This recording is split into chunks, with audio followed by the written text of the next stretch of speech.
Vamos apresentar nesse vídeo sobre a polarização de ondas eletromagnéticas e a influência do meio. Esse trabalho foi realizado por Bernardo Neves Lima e Heron Fonseca Pimenta. Para sabermos a natureza de uma propagação de uma onda eletromagnética, precisamos saber como as características de construção e posição da antena interferem na polarização. Nesse vídeo a gente vai tratar alguns tipos de polarização de antena, como a linear e a circular, e também sobre o meio em que a onda se propaga. Então, se ele é dispersivo, se ele é não dispersivo, e como que isso altera na propagação da onda. E a gente também vai ver alguns exemplos na prática de algumas tecnologias que usam desses conhecimentos. Começando pela polarização linear, se a gente tiver como referencial uma antena na vertical, então a gente vai ter o campo elétrico, a componente, o campo elétrico, a componente dele no plano vertical e a do campo magnético na horizontal. E a propagação vai ser em fase porque a onda eletromagnética, o campo magnético e o campo elétrico, eles se iniciam e atingem os seus picos nos mesmos momentos, vamos dizer assim, só que um está ortogonal ao outro. Aqui a gente vê algumas simulações feitas no Emanin, a gente tirou o GIF delas, da polarização vertical e da polarização horizontal. A polarização horizontal, ela é basicamente a mesma coisa da vertical, só que voltando aqui no slide, a gente teria as componentes trocadas. Então, onde está campo elétrico seria campo magnético, e onde está campo magnético seria campo elétrico. E só que a gente vê a propagação dela aí só na direção X. Pode falar, Bernardo. E só ressaltando que aqui esses dois GIFs, eles estão demonstrando apenas o campo elétrico. O campo magnético foi... Verdade. Foi ocultado. Isso. Bom, nós temos também a polarização circular. Esse é um caso que ela acontece basicamente quando a gente coloca dois dipolos, sendo que eles estão defasados, entre si, para que seja uma polarização circular. Esses dipolos têm que estar defasados em 90 graus, em mais ou menos 90 graus, e aqui a gente separou algumas características deles, algumas vantagens, que seria, por exemplo, para comunicações via satélite, porque pelo fato de não ser afetado pela rotação de Faraday, isso propicia uma robustez muito maior para comunicações, principalmente quando passa pela atmosfera, pela ionosfera. E outra coisa é que não é necessário ficar ajustando a polarização das antenas, então a antena não tem que ficar numa posição tão precisa entre uma e outra. Então fica um pouco mais simples de fazer essa sintonia. E aqui a gente vai falar dos dois tipos, de polarização circular, que seria a que segue a mão direita e a mão esquerda. Polarização da mão direita e a da mão esquerda. Aqui a da direita a gente tem aqui que ela gira no sentido horário, quando a gente visualiza da parte de trás da antena, e nela fica atrasado em 90 graus o ângulo dos dipolos. E já para a polarização da mão esquerda, ela gira no sentido anti-horário e a onda está adiantada em 90 graus. Aqui nós temos também essa imagem que resume um pouco todas as possibilidades de polarização. Isso, exatamente. Aí aqui a gente tem a variação, a relação entre a amplitude de dois sinais, e também a questão da defasagem entre eles.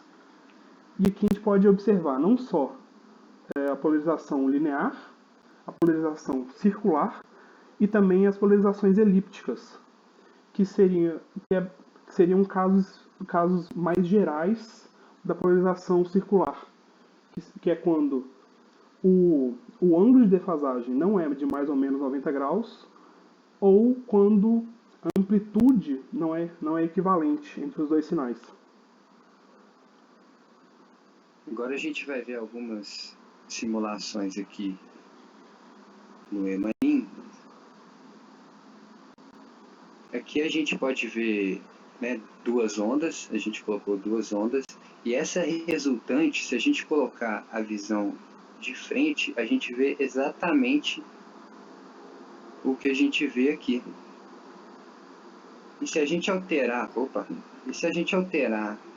a defasagem, a gente vai ver a forma elíptica que o Bernardo acabou de falar, né?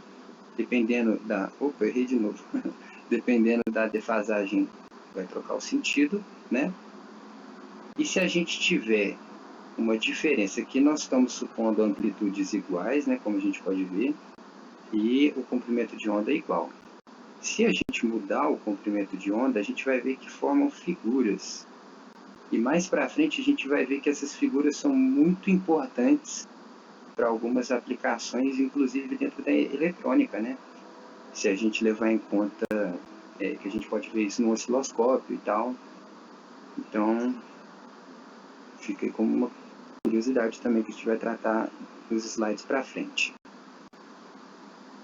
Seguindo, a gente tem, voltar para o modo da apresentação, a gente tem sobre os meios dispersivos. E o que é um meio dispersivo?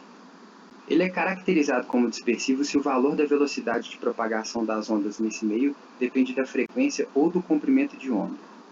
Então, a gente pode pegar, por exemplo, o vidro como um exemplo de um meio dispersivo, né? E a gente pode ver aqui no caso, outro exemplo seria a decomposição da luz branca, né, através de um prisma, justamente porque o material é dispersivo. Então você vai ter uma diferença na velocidade de fase entre das componentes, né, das cores, e isso vai fazer com que ela se decomponha. No caso da luz branca, vai se decompor no espectro completo, né? E aqui, também através do EMANIM, a gente tem a tentativa de uma... Deixa eu colocar aqui... site. A gente tem a tentativa de simular como que acontece, né, dentro do prisma, no caso, né? Então a gente tem uma onda que a gente colocou, na verdade, essa onda aqui, essa vermelha, ela na verdade são as duas ondas com a mesma amplitude, o mesmo comprimento de onda, só que eu selecionei a vermelha primeiro, então ela tem essa cor vermelha, mas ela tem dentro dela a verde também. Quando ela passa por esse meio, a gente pode ver claramente que as duas cores são decompostas, e ao final também existe uma diferença no comprimento de onda aqui, mas quando sai desse meio a gente tem as cores decompostas, vamos dizer assim, da mesma forma que a gente tem num prisma.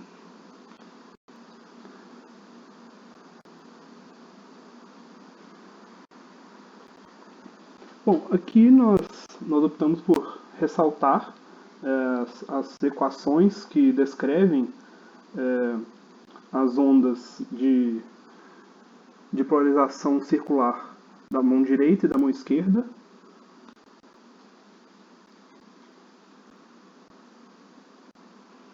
E como resultado desses conhecimentos que a gente tratou ao longo da apresentação, a gente tem as figuras de Lissajous, né, que é exatamente isso que eu falei dessa simulação aqui. Por quê? Eu posso saber, através de um sinal de referência e o sinal que eu quero medir, se eles estão defasados. Isso pode ser interessante, por exemplo, para uma indústria que trabalha com a alimentação de uma carga reativa, porque o fator de potência nesse caso vai ser muito importante, então o defasamento vai ser uma variável importante nesse tipo de trabalho. Então, nesse caso, né, nessa situação hipotética, a gente poderia usar, por exemplo, o osciloscópio para ver como que está a questão da defasagem nesse circuito, vamos dizer assim. E a gente também pode ver aqui, através Essas são as figuras de Lesajus, né, no caso. Que a gente também pode fazer a mesma comparação em relação à frequência. Então a gente coloca um sinal de referência, o sinal que a gente quer medir, e a gente consegue saber a proporção em relação à frequência, né, de acordo com a figura de Lesajus que aparece, e também o ângulo de defasagem. Então, vamos dizer assim, para você saber exatamente o que está acontecendo no circuito, é uma ferramenta ótima para fazer, tipo, entre aspas, um debug no circuito, né? Saber o que está errado de uma maneira simples, eficiente e rápida. A gente também tem os satélites, né, que a gente já tratou tanto nessa apresentação como na apresentação passada, e a gente tem os expansores de pulso, que seria o pulse stretcher, né, que a gente também falou na apresentação passada sobre a amplificação do pulso de luz, né? Uma das partes da amplificação desse pulso envolve, né, o pulse stretcher, né, esticar o pulso. Então vamos supor que a gente tem aqui nessa linha amarela, vamos supor que seja um laser, né, então colinear, né, coerente também. Então ele vai ultrapassar esse meio dispersivo, vai decompor, né, as cores do laser, e dessa maneira ele vai alargar o pulso. Então é bastante usado em ótica esses conhecimentos. Bom, e aqui, para a gente finalizar o nosso trabalho, né, a gente viu que a polarização de uma onda eletromagnética depende principalmente da característica da antena, e dependendo de sua polarização a gente consegue interpretar melhor o campo elétrico, o campo magnético, e entender como é a sua propagação e como ela ocorrerá no meio, né? E dependendo do meio, isso também afeta bastante.